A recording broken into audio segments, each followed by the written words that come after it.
अल्हम्दुलिल्लाह नहमदुहु व नस्तईनुहु व नस्तगफिरुह व नऊज़ु बिल्लाहि मिन शुरूरि अंफुसिना व मिन सय्यिआति अमालिना।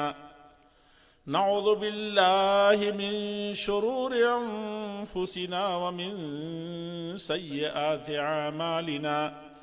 मन यहदिहिल्लाहु फला मुज़िल्ल लहु व मन युज़लिलहु फला हादिय लहु व अशहदु अन ला इलाहा इल्लल्लाहु व अशहदु अन्न मुहम्मदन अब्दुहु व रसूलुहु।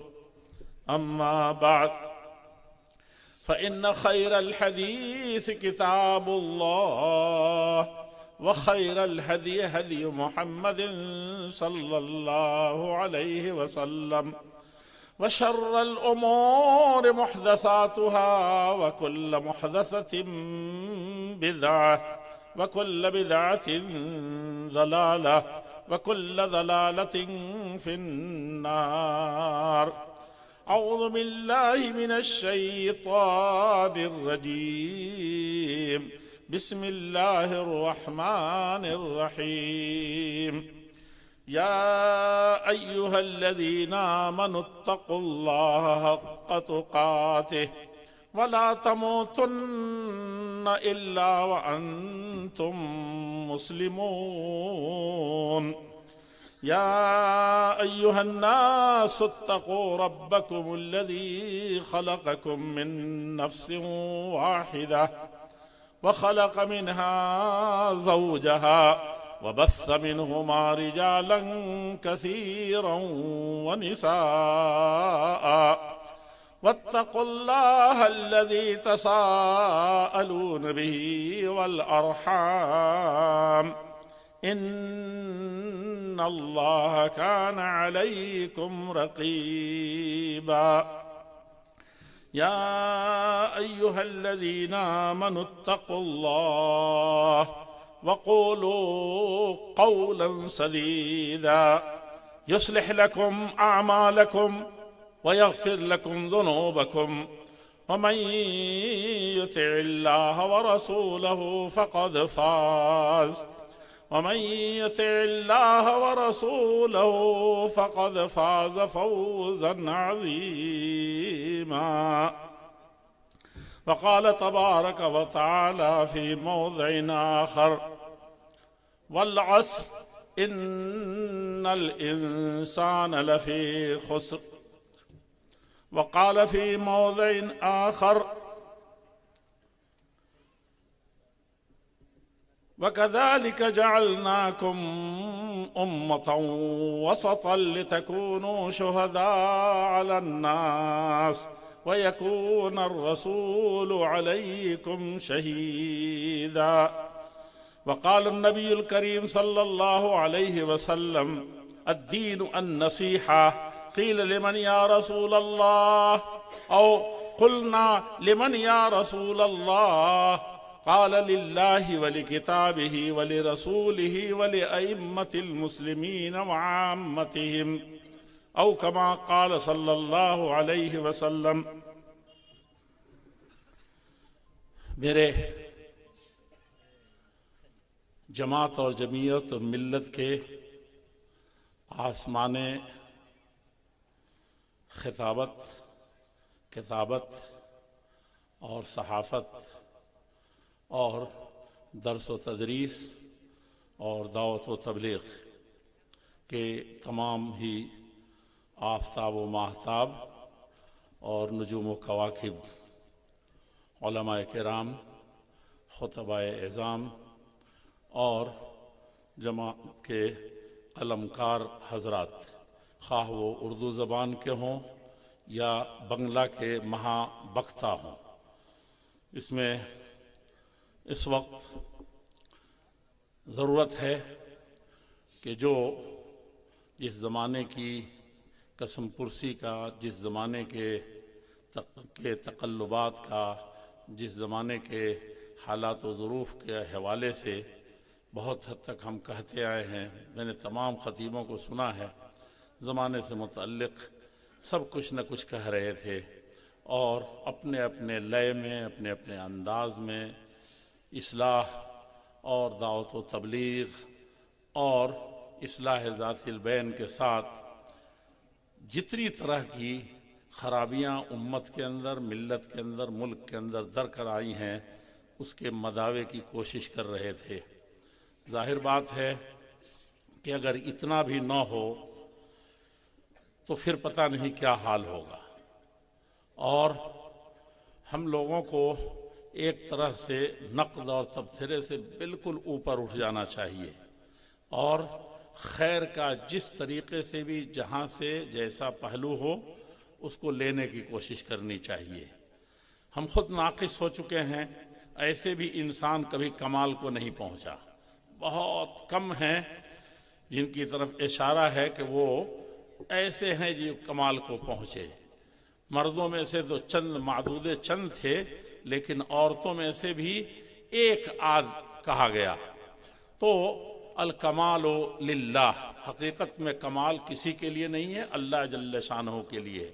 इसीलिए हमारे मदारिस, हमारे मसाजिद, हमारे स्कूल्स और हमारे दिगर जमइयात और मुअस्ससात या दिगर इदारे अंजुमने वगैरह ये जितनी हैं ये अपनी जगह पर गनीमत हैं, बसा गनीमत हैं। और जब तक हम उनके एहतराम को, उनके वक़ार को, उनके कारनामों को सामने रखेंगे तो बजा तौर पर कह सकेंगे। मैं अभी कहना भी चाहता हूँ कि जितने भी हमारी जमइयात के लोग हों, जितने भी हमारे मुअस्ससात के लोग हैं, जितने एकेडमी और जिस तरह की अंजुमने हम लोगों ने बनाई हैं और जितने दर्सगाहें कायम की हैं, उन सब का मैं दिल की गहराइयों से यहाँ जो बताया गया है कि मुख्तलिफ ज़िलों से लोग आए हुए हैं, बंगाल के 600 किलोमीटर से भी, मैं उनमें से हर एक का या वो मेंबर की हैसियत से हों या किसी भी हैसियत से या उसके ज़िम्मेदार की हैसियत से आप लायक कद्र हैं।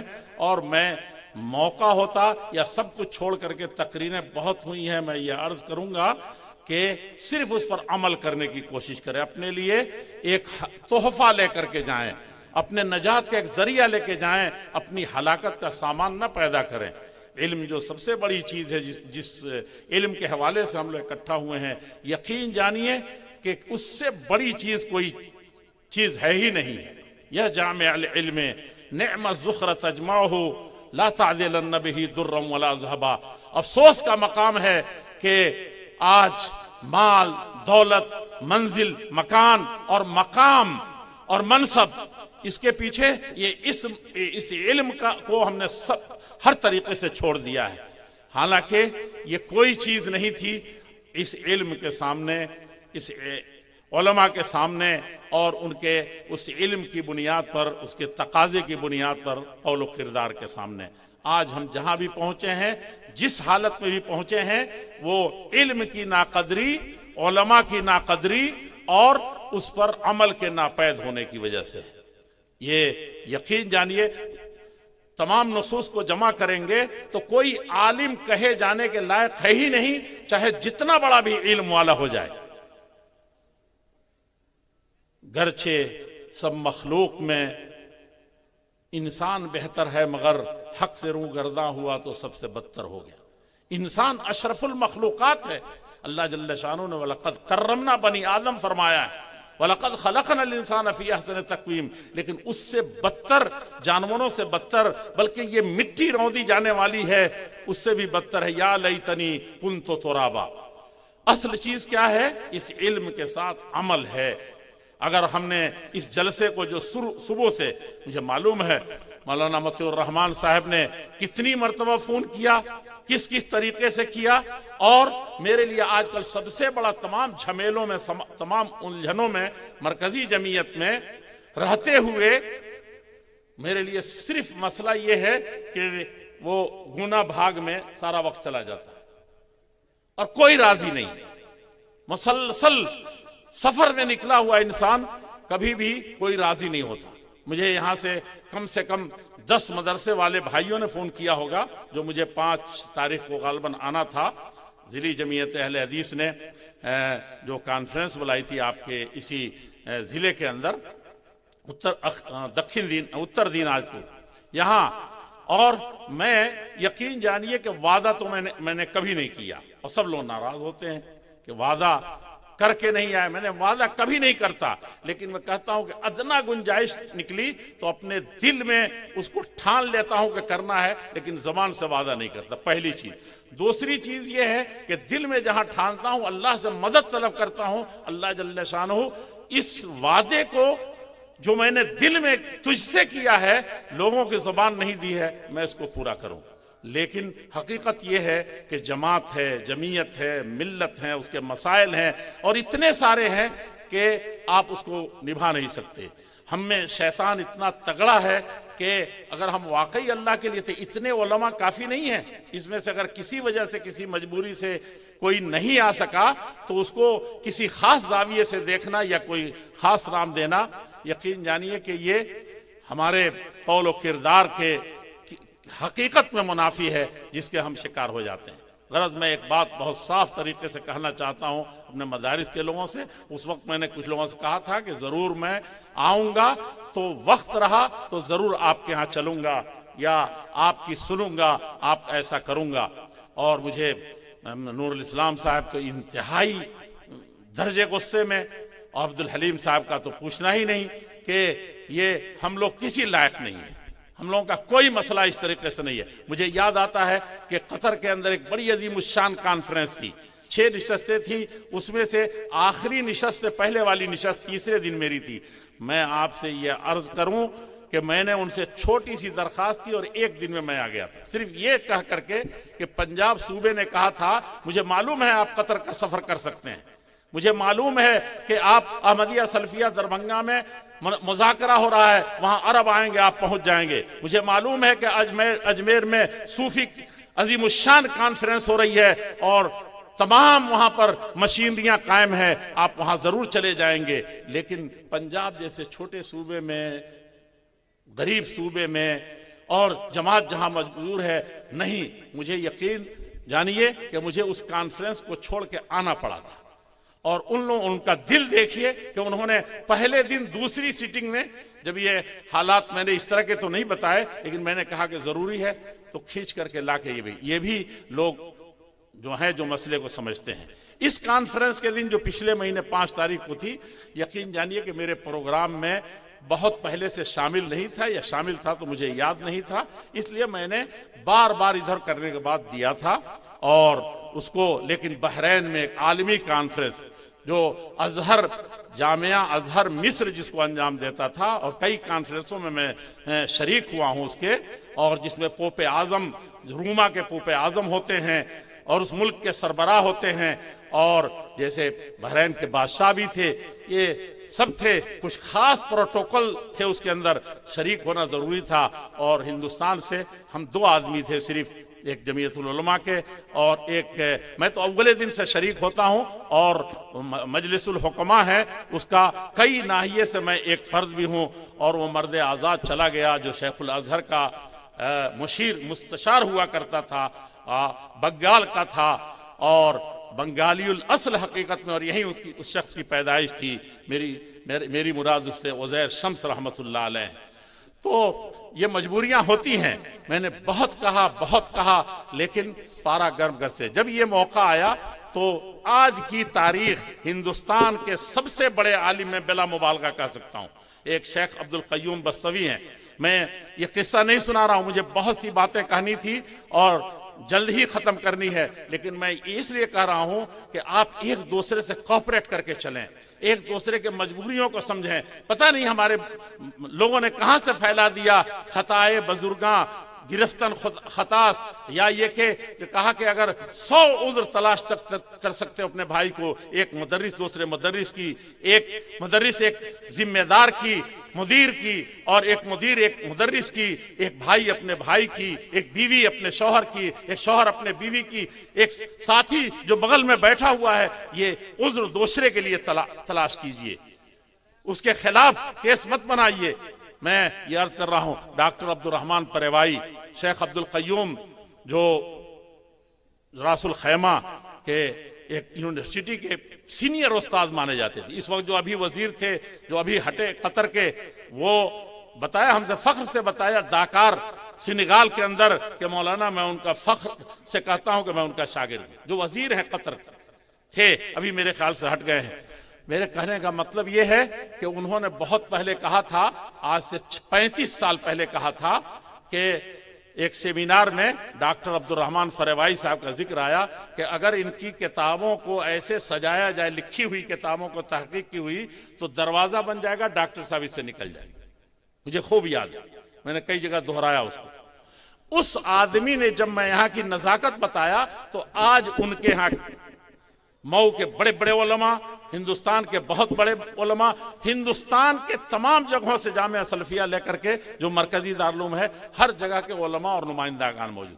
लेकिन उन्होंने ये कॉपरेट होता है, उन्होंने कहा कि सारे दावतनामे तुम चाक कर दो और दूसरा दावतनामा तैयार करो। ये जमीयत और जमात का मसला है, नजाकतों को ये लोग समझते हैं, मैदान में ये लोग हैं।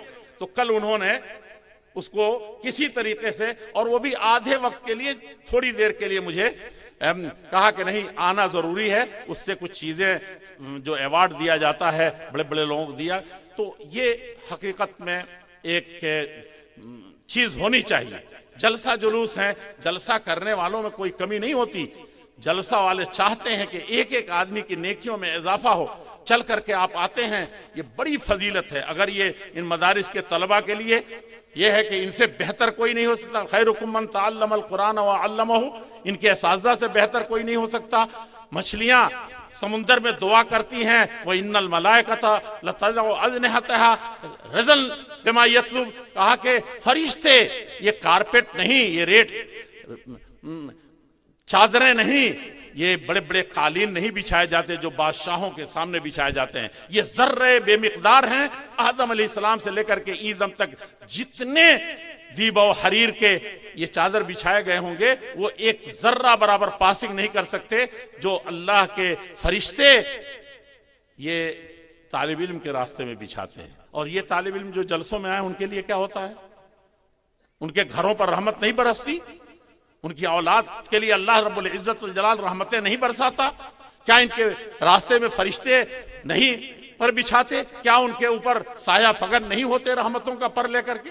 ये हमारी समझ की भी बहुत ज्यादा कमी है। इसीलिए एक अहले हदीस जो होता था कदीम जमाने में, 1 महीने का सफर करता था, कोई मतलब नहीं होता था, कोई लेना देना नहीं होता था, और सिर्फ एक हदीस के खातिर किसी मदरसा में पढ़ने के लिए नहीं, वो 1 महीने की सफर करता था। और वहां पहुंच करके न पानी पीना, न पैर धोना, जो हमारे देहात का एक तुर्रे इम्तियाज था, बल्कि वहां सिर्फ हदीसन या हदीसन समेतहु मिन रसूलिल्लाह सल्लल्लाहु अलैहि वसल्लम, कुछ नहीं चाहिए, सिर्फ वो हदीस जो प्यारे रसूल सल्लल्लाहु अलैहि वसल्लम की प्यारी जबान से।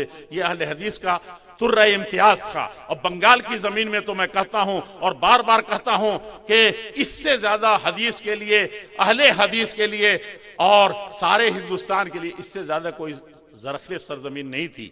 मुझे जब मौलाना मोतीउर रहमान शीश साहब जब कह रहे थे कि यहाँ मरकज नहीं है, फला मरकज है, फला मरकज है, बंगाल में पूरे हिंदुस्तान के अहले हदीसों को एक तरफ रखें और सिर्फ बंगाल के अहले हदीसों को रखें। आप कहेंगे बंगला बोलता है, इसकी जबान अरबी और उर्दू जबान से दूर है। मैं मानने के लिए किसी तरीके से तैयार नहीं हूं, मैं इसको किसी तरीके से तस्लीम करने के तैयार नहीं हूं। आप कहेंगे कि यहाँ गुर्बत सबसे ज्यादा है, मैं इसको मानने के लिए किसी तरीके से तैयार नहीं हूं। इस गुर्बत से आप 100 मरतबा गुना दें उस गुर्बत को जो आपके चरदादा, आपके परदादा, आपके छठे दादा, लकड़दादा और छकड़दादा जिन हालात से गुजर रहे थे, जिन हालात में थे, सबसे ज्यादा फैज पहुंचाया था सलफी कारवां को, तहरीक शहीदैन को इसने पहुंचाया था। उस वक्त रास्ते नहीं थे। अभी पर 4 दिन पहले मैं पाकुड़ में कह करके आया हूं कि मैं आज से 30 साल 25 साल पहले जब दलालपुर गया था जामिया, वहां तो मोटरसाइकिल से 4 जगह उतरा था उस 2 किलोमीटर की जगह में, खास रास्ते से लाए थे। और अजहरी साहब डॉक्टर मुक्तदा हसन अजहरी रहमतुल्लाह अलैह तो कहते थे कि मेरी जिंदगी का हासिल है और अपने बुजुर्गों के लिए अब कभी दुआ करना भूल नहीं सकता। तहरीक शहीदैन की तारीख जो हम पढ़ते थे सरगुज़श्ते मुजाहिदीन में, कहा कि उसका एक अदना सा नहीं, एक ऐसा इदराक हुआ है मुझे दलालपुर जा करके, और मुझे उसी वक्त तालिब इल्मी के ज़माने में मेरी अंगड़ाइयाँ लेने लगी थी। मेरे बुजुर्गों, मेरे भाइयों, ये बहुत कुछ अपने दिलों में रखिए। ये बहुत जिस दर्दमंदी का इजहार कर रहे थे ये ऐसे ही नहीं था। मौलाना विलायत अली, इनायत अली, पूरी दुनिया में जावा और सुमात्रा तक उनकी आवाज पहुंचती थी और सरहद तक वो गूंजती थी। आप क्या जानते हैं सबसे ज्यादा जरखेज सरजमीन मिली थी उसको, पाकलू कॉन्फ्रेंस जो आप ही की सरजमीन में मुनक़िद की गई थी मरकज़ी जमीयत अहले हदीस ने। उसमें आप पढ़िए कि हिंदुस्तान के उस वक्त ऐसे उलमा थे, एक आलिम उस वक्त इस वक्त तमाम उलमा के ऊपर भारी था, शेख सनाउल्लाह अमृतसरी, शेखुल इस्लाम को कौन नहीं जानता, उनके उस्ताद और उनके उस्तादुल उस्ताद अब्दुल्ला बका गाजीपुरी को कौन नहीं जानता। और वो जो मीर कारवां था और जिसकी एक आवाज पर पूरा हिंदुस्तान आरा की सरजमीन में जमा हो जाती थी, अबू इब्राहिम मुहाजिर मक्की रहमतुल्लाह अलैह, आप इनको क्या समझते हैं? ऐसे लोग जब पूरा हिंदुस्तान का दिलो दिमाग बैठा था, जिसकी तरफ ललचाई हुई तमाम फिरकों के बड़े बड़े उलमा देखते थे कि इसमें अगर किसी भी तरीके से मुज़ाकरा इल्मिया में शरीक होने का मौका मिला तो गोया के दुनिया के ऑक्सफोर्ड और कैम्ब्रिज नहीं और मदीना यूनिवर्सिटी और जामे अजहर और जामे जैतूना की सर्टिफिकेट नहीं है, बल्कि ये हमें वो सर्टिफिकेट मिलेगा कि दुनिया के किसी भी बड़े इल्मी मजालिस में मैं नुमाइंदगी कर सकता हूँ। ऐसे लोगों ने जब मरकजी जमीयत अहले हदीस हिंद की 1906 में इसकी बुनियाद रखी थी, तो आपको मालूम होना चाहिए, आपके घर की तारीख है कि उस वक्त उस मजलिस में तासीस के फौरन बाद जो काफिला और जो डेलीगेशन तैयार किया गया था कि पहला सफर पंजाब का नहीं, जब उलमा की सरजमीन कही जाती थी, दिल्ली जो मरकज इल्म फन था, 18 मदरसे थे, उस पर भी मैंने मरकज जमीयत से किताब शाये की है और दिल्ली वालों को कहा है कि दिल्ली दिल्ली तुम कहते हो, ये दिल्ली का नहीं है, ये बाहर का है। मैंने कहा था 18 मदारिस तुम्हारे आबा व अजदाद चलाते थे, आज एक मदरसा वो भी किसी ने बाहर से आकर के बाहर के तरीके से चलाया है और उसका तुम्हें एहसास नहीं है। ये पढ़ो तुम्हारे आबा व अजदाद की, तुम उन्हीं गलियों में घूमते हो, लेकिन नहीं पता है कि यहाँ कैसे कैसे शेखुल हदीसाने हिंद बैक वक्त कई हुआ करते थे। मेरे बुजुर्गों, मेरे भाइयों, बात लंबी होती जा रही है, मैं सिर्फ ये कहना चाहता हूं कि उसमें सबों ने बिल इत्तेफाक पास किया था कि पहला काफिला जो जाएगा वो जो नए नाज़िम आला बने हैं मरकजी जमीयत अहले हदीस इनके, जो ऑल इंडिया अहले हदीस कॉन्फ्रेंस के नाम से उस वक्त मौसूम की गई थी, कहा कि उसके मौलाना सनाउल्लाह अमृतसरी और वो जो इल्म का पहाड़ था। मैं आपसे बहुत वाज़ेह तरीके से, एक देवबंद के बड़े आलिम ने कहा था कि हुज्जतुल्लाहिल बालिगा जो हमारे यहाँ पढ़ाया जाता है, असरारुल उमूज़े वलीउल्लाही और दीनी, जिस तरीके से वहाँ उजागर किया जाता है कहीं किसी इदारे में नहीं है। और हो सकता है कि वो हक बजानिब हो, लेकिन आपको पता है कि उन्होंने खुसूसी एहतमाम के साथ उसी शख्सियत इस्लामिया से मौलाना इब्राहिम सियालकोटी रहमतुल्लाह अलैह से सीखा था, भेज करके। उनके जब मुहाजरे जामिया मिल्लिया के तासीस के बाद जब होते थे तो उलमा, जैसे सऊदी अरब में मैंने देखा कि इमाम अलबानी आते हैं या कोई मुहाजरा होता है तो सारे उलमा जिनको हम लोग इमाम समझते थे वो किस तरीके से घुटना टेक करके खुली छत के अंदर बिला पंखा और बिला एयर कंडीशन के कि यहाँ नहीं हटेंगे तो आज फलां शेख ईसा की छत पर ये सैकड़ों उलमा, हजारों उलमा जमा हो जाएंगे, जबकि उसको गुप्त रखा जाता था कि कोई भीड़ ना होने पाए, किसी तरह का मसला ना हो। कहने का मतलब यह है कि ये दोनों का काफिला, पहला जो फैसला हुआ था कि ये बंगाल जाएगा, मरकजी जमीयत अहले हदीस हिंद का पहला काफिला कहाँ जाएगा, पहला दौरा जो होगा तारीख का, हिंदुस्तान की सबसे पहले, कल इंडोनेशिया के परसों वजीर थे और कई वज़रा थे, बहुत सारे लोग थे वहां। मैंने इसी चीज को कोट किया था, मैंने इसको कोट किया था जब जमातों का, कि सबसे पहली तंजीम हिंदुस्तान की ये जमीयत अहले हदीस है। कुछ बड़े IAS अफसरान थे, उनको ताज्जुब हुआ कि ये मौलाना क्या कह रहे हैं। मैंने कहा कि आप पर मुझे ताज्जुब नहीं है, मुझे अपने आप पर ताज्जुब है। पत्ता पत्ता बूटा बूटा हाल हमारा जाने है, जाने न जाने गुल ही न जाने बाग तो सारा जाने है। और उसके बाद एक दूसरे साहब बैठे तो उन्होंने कहा कि मौलाना हकीकत यही है। और जब मैंने बताया कि उसके 19वें फलां जमीयत कायम हुई जो बहुत मशहूर नजर आ रही है और उसके बाद फला जमीयत कायम हुई जो बड़ी आल इंडिया समझी जाती है, तो उनके ताज्जुब की इंतहा नहीं रही। मैं कह ये रहा था, मैंने पाकुड़ कॉन्फ्रेंस के मौके से, जिसमें इसहाक भट्टी ने 11 सफ़ात में लिखे थे और कहा था कि पाकुड़ कॉन्फ्रेंस की जो गूंज इस दूसरे मुल्क नहीं दुनिया में सुनने में आ रही है। 17 मुल्कों के, अमेरिका से लेकर के बरतानिया और ऑस्ट्रेलिया, कौन सी जगह थी, नहीं थे, लेकिन उसने कहा था अगर कोई नहीं आया होता और ये जो पिंडाल आपने बनाया है अगर खाली रहा होता, सिर्फ ये सुन्नियत तैयार हो गई होती, तो मुअर्रिखे असर, मुअर्रिखे इस्लाम, दुनिया के सबसे बड़े मुअर्रिख ने मुझे पहले फोन पर मुखातब करके फिर लिखा भी है कि सिर्फ ये सुन्नियत तैयार होती तो करोड़ों रुपए खर्च किए होते तो इसका हासिल होता। ये बंगाल की सरजमीन में आज भी सवालात हो रहे हैं। जो दिल वाले हैं, जो जमीयत को समझते हैं, जो जमात को समझते हैं, जो इज्तिमाइयत को समझते हैं, जो समझते हैं कि तिनके तिनके से आशियाना बनता है और एक एक कंकड़ी से पहाड़ बनते हैं और कतरा कतरा दरिया में शवद, जो ये होता है, वो जानते हैं कि इस चमन को सजाने में ऐसे ही नहीं हो गया है, कितने तरीके से ये चमन तैयार हुआ है। लेकिन हमारा बाबा आदम बिल्कुल निराला होता चला जा रहा है। हर सतह पर हम एक माँ की सिमत में चले जा रहे हैं। तरसम बकाबा न रसी ए आराबी की रह के तुम रवि बतुर्किस्तानस, हम लोग चल रहे हैं कि खाना काबा जरूर पहुंचेंगे, जन्नतुल फिरदौस में जरूर जाएंगे। और वलवला और जज्बा ये है, ज़ादे सफर भी हम कह रहे हैं कि बिल्कुल किताब व सुन्नत वाला है, लेकिन हमने ये बिल्कुल मुआकिस रुख, बिल्कुल एक दूसरा रुख इख्तियार करके पूरब का रास्ता ले लिया है। मेरे अजीजों, मेरे बुजुर्गों, मेरे भाइयों, ये मरकजी इदारा नहीं। मैंने अजीजम को जिस वक्त सिर्फ चंद झोपड़ी में ये इदारा था, मौलाना शीश साहब को मैंने कहा था अजीजम, उस वक्त आया था, सिर्फ बच्चे जहां से दाखिल होते हैं वहीं दरवाजे पर एक टाट बांस का जो बनाते हैं जिसमें हवा इधर से जाती है उधर से आती है, वैसे ही मैंने बच्चों को पहली नजर देखी थी। मैंने कहा कि दिल जमी के साथ आप बढ़िए, अल्लाह ताला बार बार मौके नहीं देते हैं, और देते हैं तो इससे जवान राना के यहाँ हकीकत में फ़हम भी है, बर्दाश्त भी है, फरासत भी है, और बहुत कुछ। सबसे बड़ी चीज़ ये है कि कुछ कर जाने का वलवला है, और उस वलवले के साथ अगर इस मीरे कारवां के साथ, इस चमन के, अगर इस काफिले में अगर आप तमाम हजरात शरीक होने का ठान लें, तो मैं अक्सर कहता हूँ कि एक इदारा नहीं, एक बंगाल का मरकज़ी इदारा नहीं, हमको ज़रूरत है कि हमको इंडिया लेवल के भी मरकज़ी इदारे रहें। गरचे हमारा मरकज़ी जमीयत अहले हदीस इस्तिलाही तौर पर, तारीख़ी तौर पर मरकज़ी जमीयत अहले हदीस की हैसियत से वो हमारा मरकज़ी इदारा है, लेकिन हमारे बड़े बड़े इदारे कायम हों और आसमान तक जाएं। ये हर अहले हदीस का खुसन जो इदारा चलाता है, जो मदरसा चलाता है, उसका दिल फूले नहीं समाएगा। और जिस दिन हम समझ लेंगे कि यहाँ जो काम हो रहा है वो समझिए कि बिल्कुल कश्मीर की बिल्कुल वादियों में चल रहा है, केरला के बिल्कुल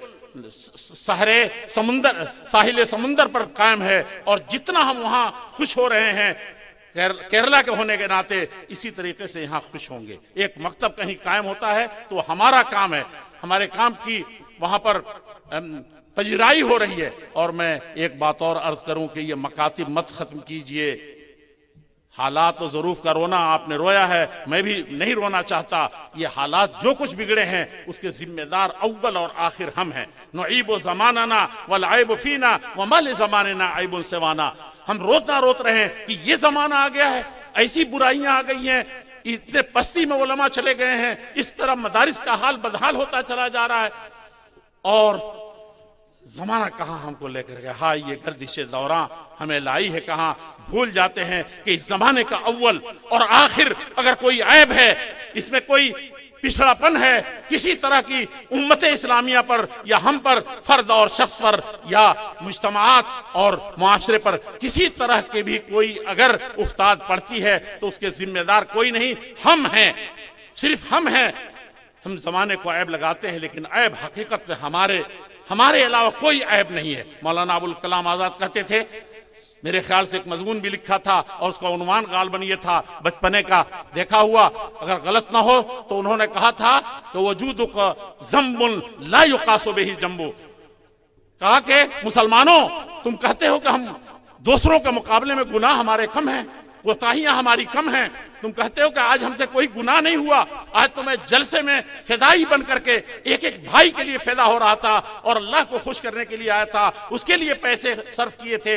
ये सब कुछ कहते हो, लेकिन तुमको ये समझना चाहिए कि अल्लाह से जो गफलत के चंद लम्हात तुमने गुजारे हैं, ये तुम्हारा वजूद ऐसा गुनाह, ऐसा पाप है कि इस पाप का कोई पाप मुकाबला नहीं कर सकता। ये हमको अपने वजूद, कुंतुम खैरा उम्मा, तुम सबसे बेहतरीन हो, वसते उम्मत हो, कोई कह नहीं सकेगा कि यहां ज्यादती हो गई, यहां कमी हो गई। तुम बल्कि जो ज्यादती कमी दुनिया में है उसको पूरा करने के लिए, उसको एक खास लेबर पर लाने के लिए और इंसानियत को नजात दिलाने के लिए तुम्हारा वजूद हुआ है। मैंने बात बहुत लंबी कर दी, अब मैं इसी पर इक्तफा करते हुए से अपने आप को नसीहत करूंगा कि भाइयों, ये मत कहिए कि फला जगह कमी है। आप जमात में कमी देखें, जमीयत में देखें, इस इदारे में देखें, वो समझिए कि वहां मैं गायब हो गया इसलिए यहां ये कमी है। ये ईंट यहां जो नजर आ रही है, इस मैं यहां होता, ये मेरे न होने की वजह से ये एक खोड़ी नजर आ रही। इतनी अच्छी बिल्डिंग है, यहां एक कमी नजर आ रही। अगर मैं होता, मैं अगर यहां खड़ा होता तो इस ईंट की कमी नहीं होती। यही हाल एसाज़ा का है। आज रोना रो रहे हैं, एसाज़ा खूने जिगर कहते हैं कि जलाते हैं। आपका इमाम बुखारी का मनसब मुझे तो लगता है कि बिल्कुल फ्रॉड है, बिल्कुल फ्रॉड है। तौहीद का मसला बिल्कुल फ्रॉड है। तौहीद है और सारी चीजें एक गैर मुस्लिम हिंदू को अपने लक्ष्मी देवता जिसको मानता है, शायद उस मादे और दुनिया की तरफ उतना नहीं लपकता जितना हम दीन के नाम पर उसकी तरफ लपक रहे हैं। गला तो घोंट दिया अहले मदरसा ने तेरा, कहां से आए सदा ला इलाहा इल्लल्लाह।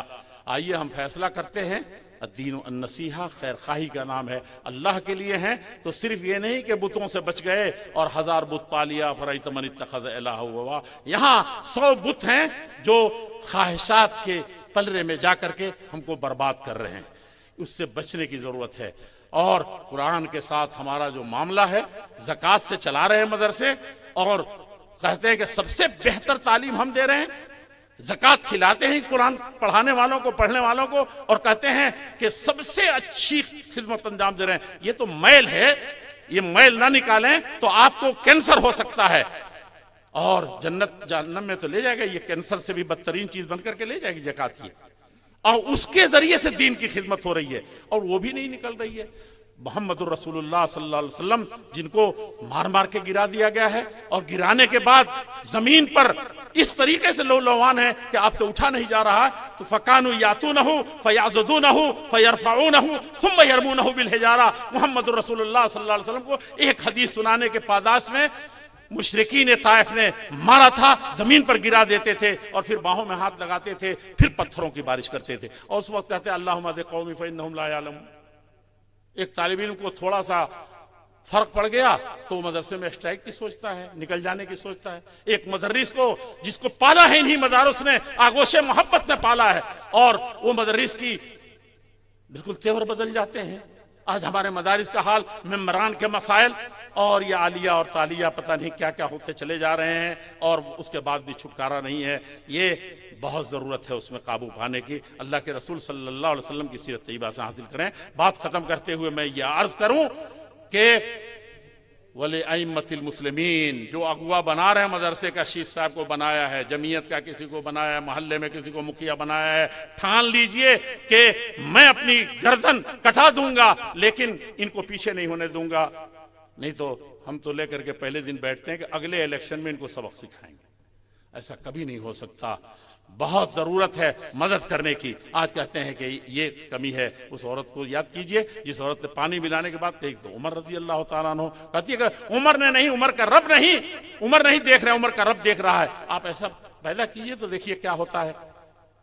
उमर, अबू बकर लिख रहे हैं कि मैं ये खत पहुंचेगा तो मैं, हो सकता है कि बात खत्म हो गई, मैं हो सकता है कि मैं इस दुनिया में न रहूं, बिस्तरे मर्ग पर हूं। अम्र बिन आस, तुम जरा तुम्हारे भाई खुन्नसरीन में तुम्हारे भाई खालिद को जरूरत है। और जैसे ही राय लेनी की वो खत पढ़ा तो ज़ारो कतार रोने लगे और फौरन सरपट घोड़े को दौड़ाया और उमर हजरत अबू बकर सिद्दीक जो अभी जिंदा भी नहीं हुए, हो सकता दूसरा खलीफा आ गया हो, लिखा कि आना सहम मिन सिहामिल इस्लाम, ऐसे बने आप मेंबर, ऐसे बने आप गांव वाले, ऐसे बने आप मुदर्रिस, तब जाकर के सदर मदरस सही तरीके से मुदर्रिसी कर सकेगा। कहा कि मैं इस्लाम के तीरों में से एक तीर हूं जो 32 साल या 25 साल बाद अब मदीना मुनव्वरा अपने देश को आना चाहता है। उसने ये शाम फतह किए हैं, ये मिस्र फतह किया है। जामे अम्र इब्न आस आज भी उसकी गवाही देती है। कहते हैं कि इस बुढ़ापे में मदीने में अपने वतन को देखने की जो ख्वाहिशें मचल रही थी और मैं मदीने के लिए रवाना भी हुआ चाहता था, आपका ये खत आया है तो मैं इस्लाम के तीरों में से एक तीर हूं, वांतर रामी बिहा, और इस तीर को चलाने का इख्तियार मुझे, मेरे मिजाज को, मेरी दिलचस्पियों को, मेरे मकाम को नहीं है कि मैं गवर्नर बन करके इतना लंबा, इतना सलार बन के मदीने में आऊंगा तो इस्तिकाल होगा। मैं वहीं से रुख मोड़ दिया कि इस तीर को आप जहां चाहिए मार दीजिए।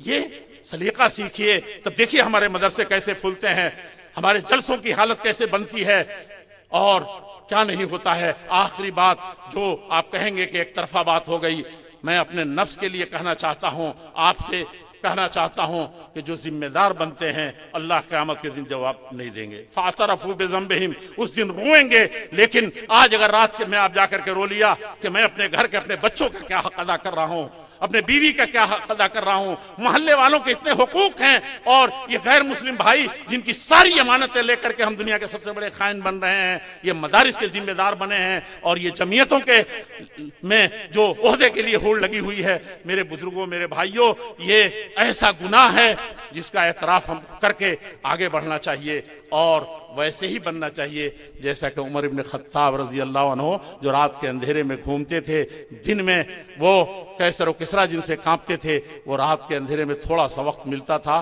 तो रोते थे। और रोते हुए जानते हैं क्या कहते थे? कहते थे, उमर अगर दिजला और फरात पर किसी धोबी का गधा पानी पीते हुए या बोझ लिए हुए अगर गिर गया तो तुम अल्लाह जल्ल शानहू को जवाब नहीं दे सकोगे। ऐसा जिम्मेदार बने और ऐसा मेंबर बने, ऐसा फर्द बने। और अहले हदीस का बच्चा बच्चा ऐसे ही था। इसलिए हमने तारीख का साहबे किराम के बाद मुअर्रिखीन के इत्तेफाक के साथ सबसे बड़ी तारीख रकम की थी। और कहने वाले ने सच कहा था कि साहबे किराम के बाद इस तहरीक मुजाहिदीन के इन रंगरोटों और रोहबानुन फिल लैल और फुरसानुन फिल नहार की मिसाल हुए ज़मीन ने कभी नहीं देखी थी। उसको हम साबित कर सकेंगे। हम उन्हीं की औलाद है। लौट पीछे की तरफ ए गर्दिश अय्याम तू।